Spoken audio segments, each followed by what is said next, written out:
Hey guys, welcome back to the garage. I wanted to jump on real quick and do this video while I had it in my mind this morning. Um, my buddy Jeff Burr over at Tattooed Spirit recently did a video entitled Love and the Illusion of Fear, which was a fantastic video. I'm going to link it below if you haven't seen it, or if you don't know about Jeff, go visit him. He's great, powerful, and just full of insight. But he sparked an idea actually for this video, which is he oftentimes talks about his emotional guidance scale and how he uses that. And he gave me one the first time he and I actually met in person. It was really cool. It was a great visit. I wish Jeff and I lived closer because we could have some fun for hours. But anyway, he has his emotional guidance scale, which I happen to have right here. And I wanted to talk to you all about how important this cardboard piece of paper here has actually been to me on my journey with grief. So, for those of you who don't know, I lost the love of my life in November, and I'm still working through the grief. And he was talking about love and the illusion of fear. And it was the illusion of fear that brought this video to mind. In the fact that when my Andy passed, I immediately went right down to the bottom, absolute bottom, fear, despair, powerlessness. That's what death will do. It just takes it takes everything away from you. Everything away from you. And so this is where I started when Andy passed away.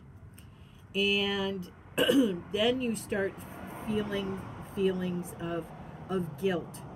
I should have known he was sicker than he was. I should have paid closer attention. I should have forced him to go to the doctor. All of those things play in to thinking you had something to do with their passing. And that's not true. That is not ever true. What had to do with their passing was them. Either something physically or mentally or emotionally. And so I'm including suicide in this. You know, my Andy passed from pneumonia. Neither one of us knew it. He didn't look that sick. He didn't sound that sick, you know. He was doctoring with over-the-counter medications. And so it was only within a matter of a few hours on that one day that things accelerated to the point of no return. So the guilt, I had to work through the guilt of that as well. And then hatred and rage. Oh my God. I was so angry at him. How dare you leave me like this? How dare you do this? And you can see it still upsets me. I'm still mad as hell that he's not here. But you know, I skipped revenge because I had nobody to get revenge on. Unless you throw in the fact of the whole family bullshit. So, after that, of course, anger. I'm still angry, as you can tell. I'm still angry in places. Disappointment. Disappointed in myself and in him that he didn't verbalize better just how crappy he was feeling. He never wanted me to worry. That was one of his biggest flaws, I think, is that he would tell me half-truths so that I would not worry about him. He never wanted me to worry about him. And so, disappointment with the fact that he never really told me just how bad he felt. So, you can see I'm slowly working my way up on this guidance scale. It takes time. Then you have doubts. Now, I had doubts. It's like, what am I going to do? What am I going to do? Can I do this without him? Can I do this life without him? You know? And of course, overwhelm. Overwhelm. Now what? Now, where do I go? What do I do? Then you add my family drama on top of it with having to be displaced from one place back into another. I mean, it's enough to blow anybody's head off, right? You're just overwhelmed with all of these things you have to do.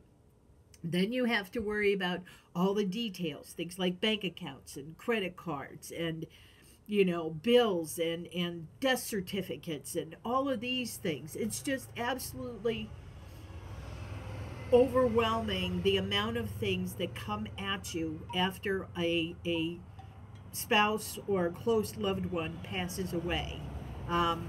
Death is a business.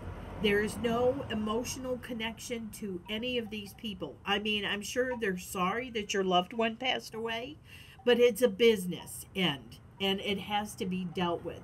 Frustration. Oh my God, talk about frustration. Irritation, impatience. Yes. Unfortunately, death is not a quick process either. There are certain hoops that have to be jumped through before you can get any kind of closure or, it takes like a month for death certificates to show up, So all of these other lower vibrational feelings are still at play, while you're waiting for shit to be done, so you can figure out a way somehow to move on with your life. Pessimism, it's like, well, that's it, my life is over. What am I gonna do? I can't do this by myself. I need them to do this with me, because I wasn't meant to do this by myself. And that's, and then, for me at least, when I got to the pessimism, I waffle on contentment. It's really hard. Certainly not boredom, but I waffle on contentment. And there's a lot of time that I go back to the anger. I go back to the anger. Occasionally I visit guilt. So I'm kind of riding these lower vibrations right now. And you know what? That's okay. That is absolutely okay. Because I know that eventually I'm going to get back up here again. I'm going to get to the joy, appreciation, and empowerment. I'm going to get to the passion. But it's going to take some time. It's going to take some time. But just knowing this information from this guidance scale is enough so that I can say to myself, okay, it's okay to be angry right now. It's okay to feel rage and hatred, It's okay to be disappointed. You can have those feelings. Just remember that up here, these still exist. And you're going to get there, but give yourself the time to work through these lower vibrational feelings and emotions. And so, fear will take you right down to nothing.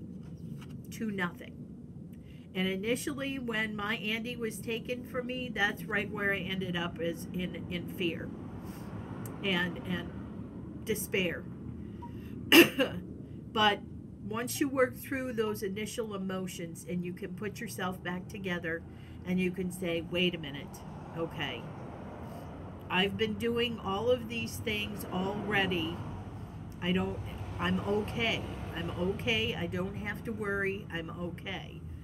So you have to get that up here before it will manifest into the actual world. So your thought processes, your emotions drive what happens in your life.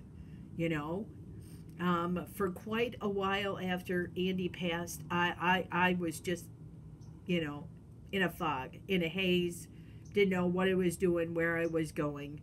But for my, I want to say it's because of my spiritual practice and my knowing myself and my emotions and somehow intuitively knowing the way life works, um, you know, brought me to this, to understand that things are going to get better. It's going to be okay. So, for anyone who is grieving, man, I tell you what, Jeff has these available on his Tattooed Spirit website. If I can, I will post a link. You can certainly download your own copy, and I really suggest that you do. I keep mine. I have kept mine in front of my computer at work because that's where I spend the most amount of time. And when I'm feeling bad, I, allow myself the moment, but I don't stay there. I try to elevate myself back up here to contentment.